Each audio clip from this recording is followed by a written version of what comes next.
ओम शक्ति पराशक्ति।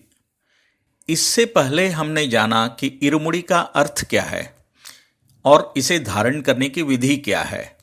आइए अब हम जानते हैं कि इस इरुमुड़ी का धारण करने के बाद व्रत विधान क्या क्या हैं। पिछले बार हम एक बात बताना भूल ही गए थे। जब आप इरुमुड़ी बांध रहे होते हैं तो हमें माता पिता गुरु कुल देवता या ग्राम देवता का ध्यान धरना चाहिए और उनके प्रति कृतज्ञ होना आवश्यक है। अपने गुजरे हुए समय को भी ध्यान में लाएं और उस पर किंचित विचार करके देखें। मन को तृप्त और संतुष्ट अवस्था में रखने की भरसक कोशिश करें।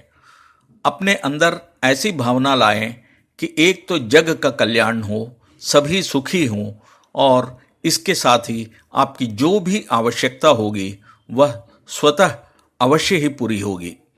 माला धारण करने के बाद इस इरुमुड़ी को अपने घर के पूजन स्थान में लाल या पीले वस्त्र के ऊपर शुद्ध रूप में रखें।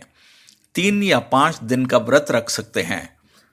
हम 3 या 5 दिन इसलिए अधिक जोर देकर कह रहे हैं क्योंकि इस व्रत के नियमों का अनुकरण पूर्ण अनुशासित होकर करना है।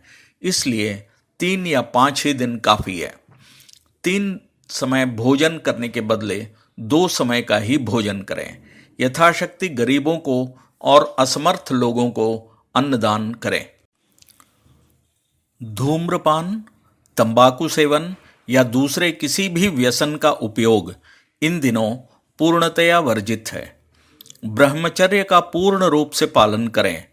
मन को हमेशा खुशहाल अवस्था में रखें। सुबह शाम अम्मा के मंत्रों का उच्चारण करें।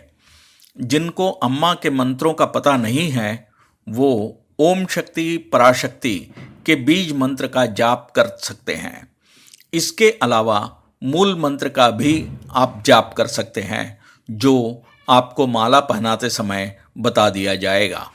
यहाँ पर एक विषय स्पष्ट कर देना उचित होगा कि अम्मा का निर्देश यह है कि जो भी व्यक्ति पूर्ण रूप से स्वस्थ नहीं है उसको अपने शरीर के अनुरूप ही व्रत का परिपालन करना चाहिए। व्रत समापन के दिन यानी 3 या 5वें दिन आपका आदिपराशक्ति सिद्धपीठ मेलमर्वतूर में होना जरूरी है।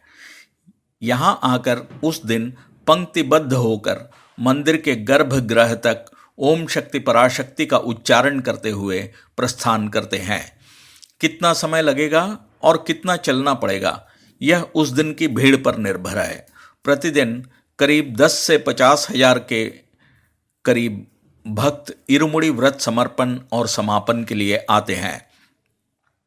आपको एक बड़े से हॉल में ले जाया जाता है जहां फिर से आप अपने मन को पूर्ण रूप से पूर्ववदित बातों पर केंद्रित कर गांठों को खोलते हैं और अपने द्वारा लाए गए चावल को वहां खड़े सेवादारों के हाथ सौंप देते हैं।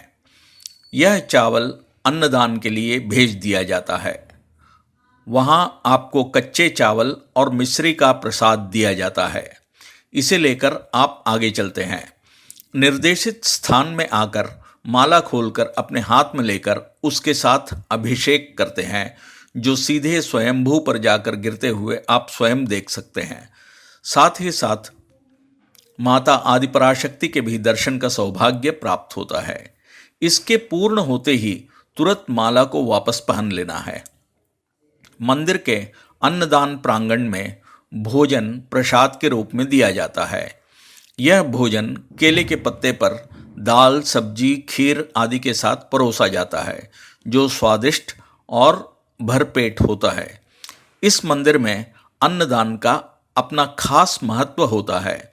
अम्मा इस बात पर स्वयं ध्यान देती है और इस विषय में लापरवाही बरतने वाले किसी को भी नहीं बख्शती है। भोजन ग्रहण करने के बाद आप सीधे अपने घर जा सकते हैं। यहाँ ध्यान देने लायक बात यह है कि इसे किसी भी हाल में अपने दूसरे यात्राओं के साथ नहीं जोड़ें। खास इस काम के लिए निकल कर आएं और समाप्त होते ही मनोवांछित फल प्राप्ति के लिए सीधे अपने घर पहुंचे। घर पहुंचने के बाद नहा धोकर माला को अम्मा या आदि पराशक्ति के चित्र पर टांग दें। वापस में मिले थैले को प्रसाद सहित पूजा स्थल पर ही रख दें। इन सब की आरती उतारें और नज़र भी उतारें। तत्पश्चात उस चावल का मीठा चावल बनाकर खाएं या खीर बनाकर खाएं। नारियल को भी आप प्रसाद के रूप में ले सकते हैं। ध्यान रखें कि इस इरुमुड़ी में हमेशा आपके अपने पुण्य पाप का हिसाब होता है। अतः इस प्रसाद को अपने परिवार के लोगों के साथ ही आप बांटकर खाएं। अगर आप प्रसाद के खाते समय कोई आपके यहाँ आ जाए तो उसके साथ आप प्रसाद बांट सकते हैं, पर घर की चारदीवारी लांघकर प्रसाद कृपया न बांटें। अगर आपको प्रसाद दूसरों को देना ही है तो मंदिर में चित्र, मंत्र पुस्तक, त्रिविध तेल आदि अनेक वस्तुएं मिलती है जो आप प्रसाद के समान ले जाकर दूसरों को दे सकते हैं। यह सब पूरा होने के बाद इरुमुड़ी थैले और परिधान को धोकर अंदर रख दें। अब इससे अगले भाग में हम देखेंगे कि कैसे इरुमुड़ी व्रत वाले और समर्पण करने वाले लाभान्वित होते हैं। हम अपने बहुत सारे भक्तों के अपने अनुभव को सजो कर ला रहे हैं अगले कुछ भागों में। ओम शक्ति पराशक्ति।